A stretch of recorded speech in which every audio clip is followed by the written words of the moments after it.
রাদিয়াল্লাহু তাআলা আনহুকে যুদ্ধের প্রধান সেনাপতি কমান্ডার অফ চিফ বানায় এক এলাকায় যুদ্ধ করতে পাঠিয়ে দিয়েছেন। ওই যুদ্ধের কমান্ডার ছিলেন আব্দুল্লাহ ইবনে হুযাফা। জোরে সকলে পড়েন রাদিয়াল্লাহু তাআলা। সাহাবাদের নাম শুনলে বলতে হয় কি বলতে হয়? রাদিয়াল্লাহু তাআলা। আর আল্লাহ বলছেন রাদিয়াল্লাহু তাআলা, আমি আপনি বলবো না কেন? তো যুদ্ধ করতে গেছেন। তদানীন্তন সময় সবচেয়ে সুপার পাওয়ার ইসলাম বিদ্বেষী ছিল রোম সম্রাট। ঘটনাক্রমে আব্দুল্লাহ ইবনে হুযাফা সহ 50 জন সাহাবী ওই রোম সম্রাটের হাতে গ্রেফতার হয়ে গেল। গ্রেফতার হওয়ার পরে রোম সম্রাট প্রথম তাদের ঈমান পরীক্ষা করল। সেনাপতিকে ডাক দিল, আব্দুল্লাহ, তোমাকে আমি কিছু জিনিস দেবো, তুমি আমার কথা মানবে কিনা? প্রথম অফার দিল। অফার বলে, তুমি যদি তোমার ঈমান থেকে সরে আসো, মুহাম্মদকে যদি ছেড়ে দাও, তাহলে আমি তোমাকে দুইটা অফার দেব। এক নম্বর, এই রোম, এই রাজ্যের, এই রোমের অর্ধেক শাসন ক্ষমতা আমি তোমাকে দিয়ে দেব। সুবহানাল্লাহ বলবেন না? এ কি ছোট কথা না বড় কথা? কি আশ্চর্যের বিষয়! রোম সম্রাটকে আমাদের বাংলাদেশের মধ্যে এতটুকু। আর একটা অফার দিলাম, আমার সুন্দরী রূপসী সুন্দরী একটি মেয়ে আছে, এই কন্যাকে তোমার সাথে বিবাহ দেব।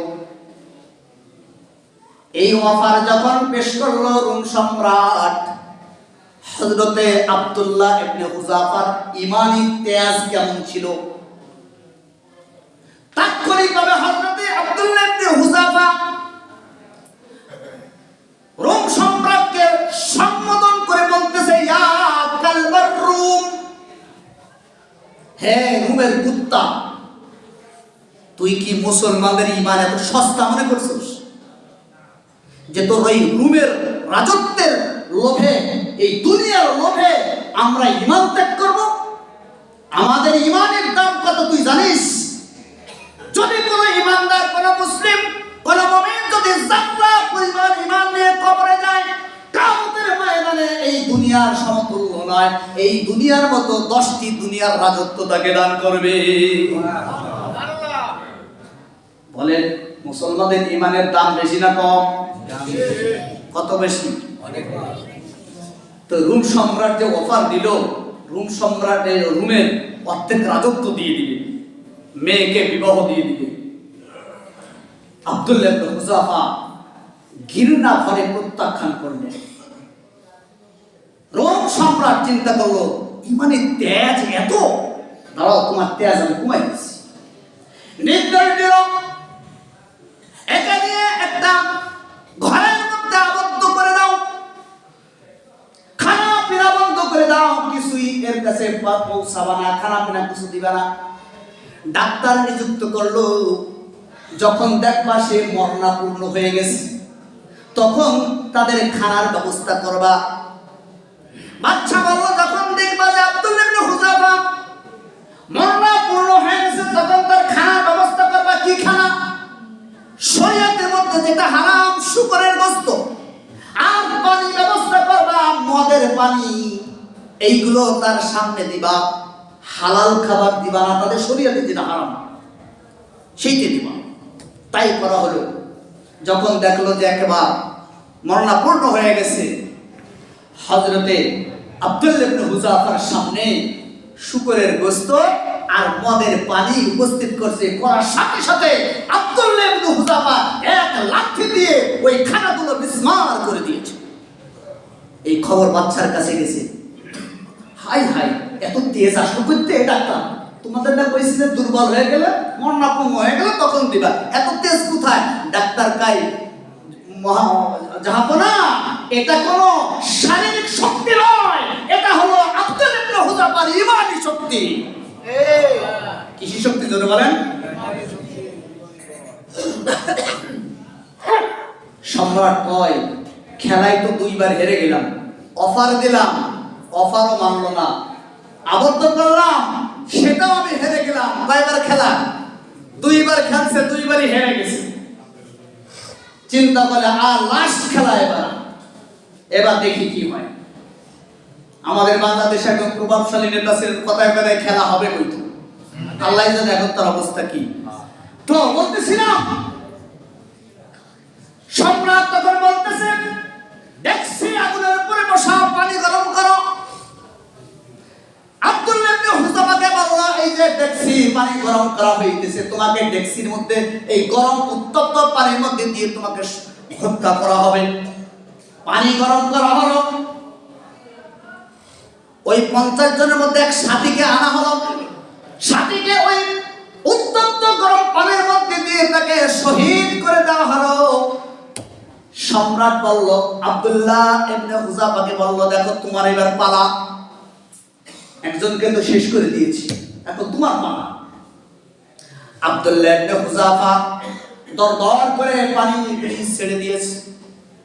সম্রাট কয়, মনে হয় তোমার মন নরম হয়েছে, এখন মনে হয় ইসলাম ত্যাগ করবা, আমার কথা মনে হয় মানবা, তোমার মনে হয় মনটা নরম হয়ে গেছে। তখন দীপ্ত কণ্ঠে আব্দুল্লাহ ইবনে হুযাফা বলতেছে, এ সম্রাট, তুমি মনে করছো নাকি আমার প্রাণের ভয়ে আমি কাঁদছি?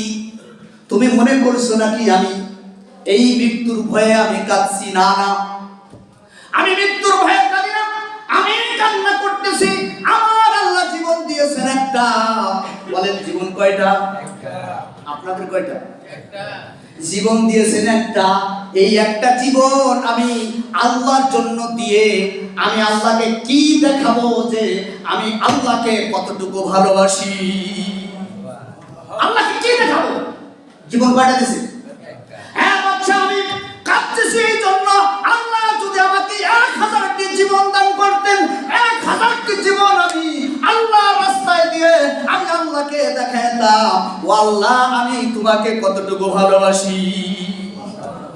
सारी दुनिया हो मुखालिफ डर नहीं नुकसान है, सारी दुनिया हो मुखालिफ डर नहीं नुकसान है, गम नहीं है डर नहीं है जब खुदा रहमान है।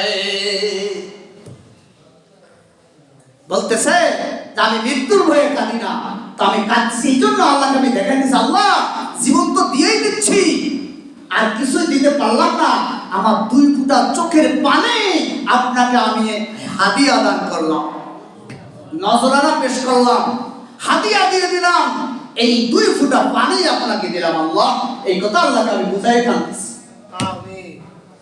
আমি বলতেছিলাম সাহাবাদের ঈমান এত মজবুত ছিল, ওই ধরনের ঈমান তো আমরা তৈরি করতে পারবো না, তথাপি আমাদের তো চেষ্টা করার দরকার আছে না নেই?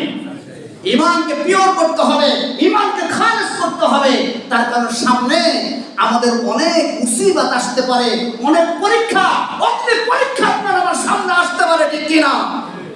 তৈরি আছেন তো ইনশাআল্লাহ? আরে তৈরি আছেন?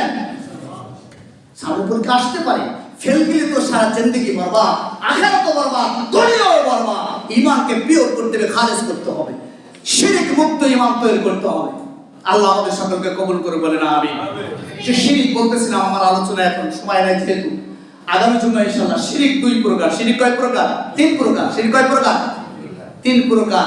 শিরক ফি জাত, শিরক ফি সিফাত, শিরক ফিল ইবাদত। এই সম্পর্কে বিস্তারিত আলোচনা, কিভাবে আমাদের ঈমানের মধ্যে শিরক প্রবেশ করে এটা আমাদের জানা দরকার, এর থেকে আমাদের রক্ষা পাওয়া দরকার আছে না নেই? আল্লাহ আমাদের সকলকে কবুল করে বলেন আমিন। ওয়া আখিরু দাওয়ানা আলহামদুলিল্লাহি রাব্বিল আলামিন। যারা সুন্নাত পড়েন, যারা